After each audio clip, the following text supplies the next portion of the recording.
नमस्कार, तुम्हा सर्वांचं आपल्या स्टडी पॉईंट या यूट्यूब चॅनलमध्ये स्वागत आहे. तर राज्य कर्मचाऱ्यांना अखेर थकबाकीसह 60% दराने DA वाढ लागू. GR देखील कालच्या घडीला म्हणजे दिनांक 18/8/2026 रोजी निर्गमित करण्यात आलेला आहे. एकूण संपूर्ण सविस्तर GR काय सांगतोय ते या ठिकाणी जाणून घेणार आहोत. तत्पूर्वी तुम्ही जर आपल्या स्टडी पॉईंट या यूट्यूब चॅनलवरती जर नवीन असाल तर आपल्या या चॅनलला लगेचच लाईक आणि सबस्क्राईब करायला विसरू नका. चला तर मग वेळ वाया न घालवता राज्य कर्मचाऱ्यांना थकबाकीसह 60% दराने DA वाढ लागू करण्याबाबतचा महत्त्वपूर्ण GR काय सांगतोय ते या ठिकाणी आपण जाणून घेऊया.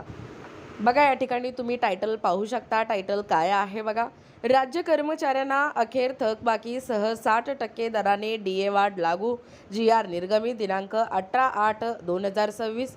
पहा संपूर्ण सविस्तर GR काय सांगतोय. State employees finally granted a 60% hike in डिअरनेस allowances म्हणजे DA इन्क्लुडिंग एरियर्स.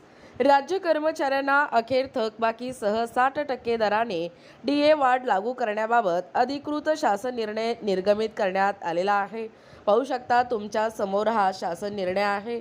राज्य शासकीय व इतर पात्र कर्मचाऱ्यांना अनुदेय महागाई भत्त्याच्या दरात दिनांक 1 जानेवारी 2026 पासून सुधारणा करण्याबाबत महाराष्ट्र शासन वित्त विभागामार्फत दिनांक 18 ऑगस्ट 2026 हा महत्त्वपूर्ण असा GR आहे. बघा शासन निर्णय काय सांगतोय. राज्य शासकीय कर्मचारी व इतर पात्र कर्मचाऱ्यांना अनुदेय महागाई भत्त्याच्या दरात सुधारणा करण्याचा प्रश्न शासनाच्या विचाराधीन होता. दुसरं काय सांगतोय बघा निर्णय. शासन असे आदेश देत आहे की दिनांक 1 जानेवारी 2026 पासून 7व्या वेतन आयोगानुसार सुधारित वेतन संरचनेतील मूळ वेतनांवरील अनुदेय महागाई भत्त्याचा दर 58% वरून 60% करण्यात यावा. सदर महागाई भत्ता वाढ हे 7 महिन्याच्या म्हणजे माहे जानेवारी 2026 ते जुलै 2026 या कालावधीतील थकबाकीसह माहे ऑगस्ट महिन्याच्या वेतनासोबत रोखीने या ठिकाणी देण्यात यावी. तिसरं शासन निर्णय काय सांगतोय बघा. महागाई भत्त्याची रक्कम प्रदान करण्यासंदर्भातील विद्यमान तरतुदी व कार्यपद्धती आहे त्याच प्रकारे यापुढे या ठिकाणी लागू राहतील. यावर होणारा खर्च संबंधित शासकीय कर्मचाऱ्यांचे वेतन व भत्ते ज्या लेखाशीर्षाखाली खर्ची टाकण्यात येतात या ठिकाणी त्या लेखाशीर्षाखाली खर्ची टाकून त्याखालील मंजूर अनुदानातून भागवण्यात यावा.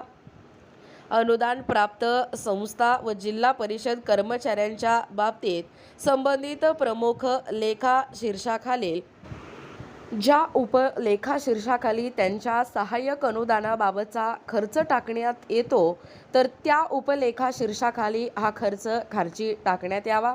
सदर शासन निर्णय महाराष्ट्र शासनाच्या www.maharashtra.government.in या संकेतस्थळावरती उपलब्ध करण्यात आला असून त्याचा संकेतांक पाहू शकता. हा जो आदेश आहे तो डिजिटल स्वाक्षरीने साक्षांकित करून काढण्यात येत आहे.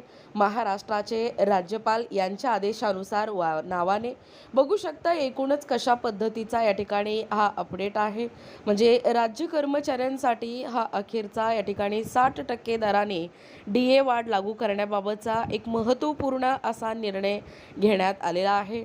म्हणजे कालच्या घडीचा हा महत्त्वपूर्ण असा GR आहे. कारण बरेच जण या ठिकाणी प्रतीक्षेत असताना हा शासन या ठिकाणी निर्णय घेतलेला आहे.